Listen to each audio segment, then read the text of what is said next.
Hello guys, welcome to this video. This is a quick review of the Canon EOS R50.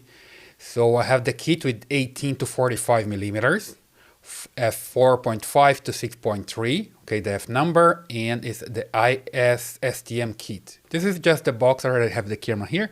I've been using for a while, for a long time, and I got it on this color, white. You can also get it in black, and it's pretty nice. Here's the lens, 18 to 45.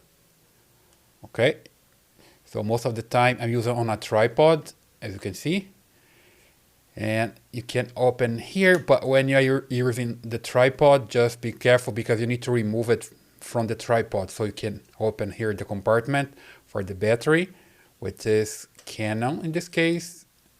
Okay, this is the Canon battery, original, and you have the slot for the SD card as well. But guys, you can also use with other batteries that's non-Canon batteries, just like the one that I have here. This is the one that I use, okay, as well. But I also have the Canon battery because I use with cable as well. If you want to power your camera, you don't need like an extra thing or a dummy battery. You just need to connect the cable. Here is a Usbc connection, which is pretty good, you know.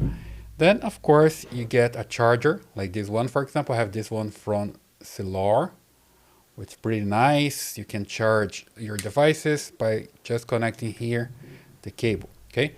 So I can charge the battery here without putting on an external charger. And you can also use this powered, so you don't need to replace battery, especially if you're using in a studio, for example. I use that way. I don't start replacing battery here because I don't need to. And then I leave the camera there, and I also connect here an HDMI, so I need to use an adapter. I have an adapter for that, for the HDMI cable. Then I connect to my recorder and I stay recording there all the time.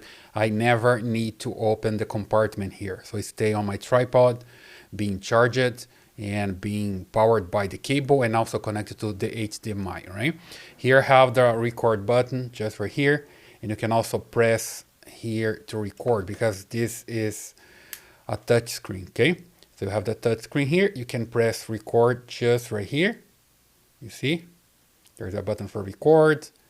It's the articulate screen here. It's pretty good. You can turn in different positions like this. I'd say you're a YouTuber, for example. You just need to close this one. Be careful with this if you're using a microphone, okay? You need to close this, and then you can turn to the other side like this. Okay, so here we go. Pretty good. You can also use that way. I use it that way most of the time, and you're good to go. So here have the controls, the dials, which is pretty good. The button here to start recording.